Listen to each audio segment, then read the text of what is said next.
This is the 101st day in the Hamas-Israel war, and I'm Yair Pinto, reporting to you from Israel. 101 days have passed since my life was turned upside down. We, the citizens of Israel, must begin to digest what happened on that day, on October 7th. We need to understand and learn to improve our security, and above all, we need to make sure that that day does not repeat itself. We need to learn and improve daily in order to rescue our hostages and bring them back home. It is necessary to ask difficult questions about what happened.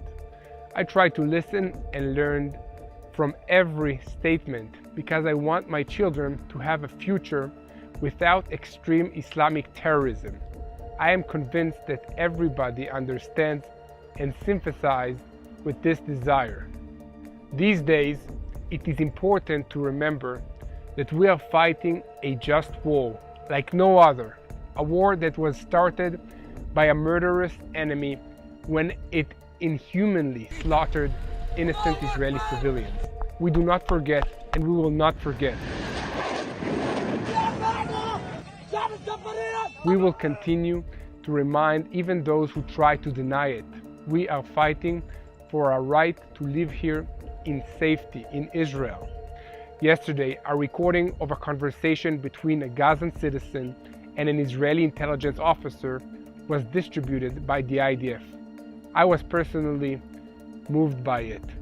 Since the beginning of the fighting, the residents of the Gaza Strip have been expressing their great anger and frustration with the terrorist organization Hamas. The citizens of Gaza know that Hamas is hurting them badly. Hamas are the bad guys in Gaza as well, and the Palestinian civilians know it. In the city of Khan Yunis, in the southern part of the Gaza Strip, fighters of the battle team of the Kfir Brigade are expanding their operations to destroy terrorist infrastructure. During targeted raids that were carried out by the fighters, weapons, warheads for missiles and rockets, AK-47 rifles, cartridges, grenades, and uniforms of the Nukhba fighters were located. During a raid on a structure that is used for terrorist activities, the fighters encountered a terrorist at close range who opened fire towards the troops. The fighters returned fire and neutralized the threat. In Khan Yunis, the forces of Division 98 identified two terrorists who were loading weapons on a truck. An Air Force aircraft directed by the fire center attacked the truck, destroyed the weapons, and eliminated the terrorists who fled to a nearby building. Fighters of the 7th Brigade combat team raided the operational headquarters of the Hamas terrorist organization in the city area and confiscated AK-47 rifles, pistols, grenades, RPG missiles, and diving equipment belonging to Hamas's naval force.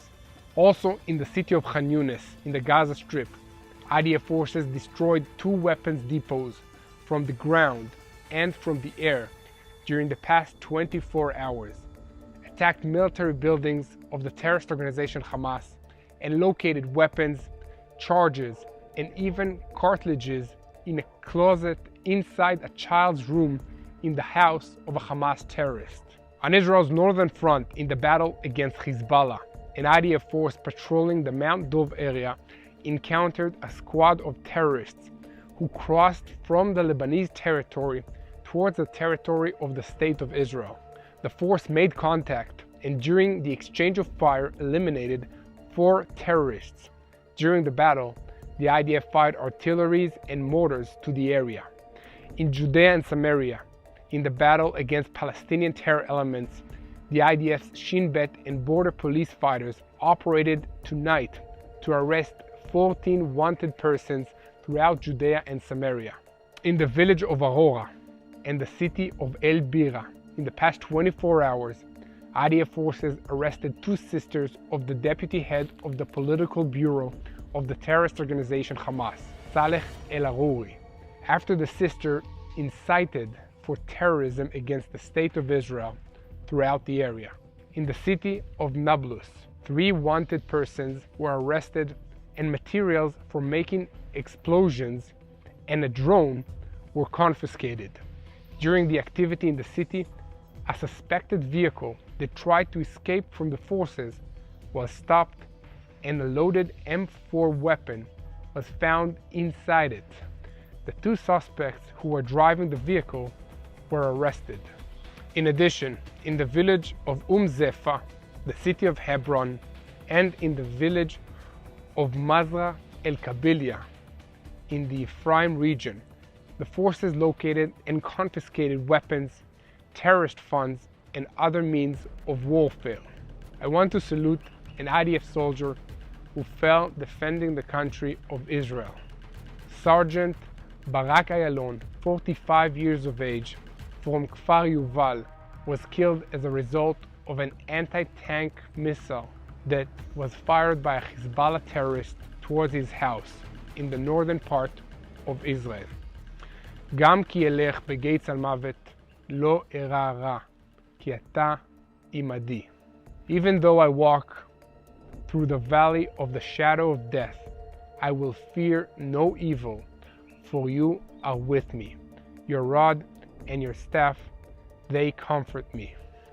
I know in my heart that the love of God will bring peace, even after the horrors of October 7th, even after my time fighting in Gaza. With a full heart, I know that God walks with me every step of the way.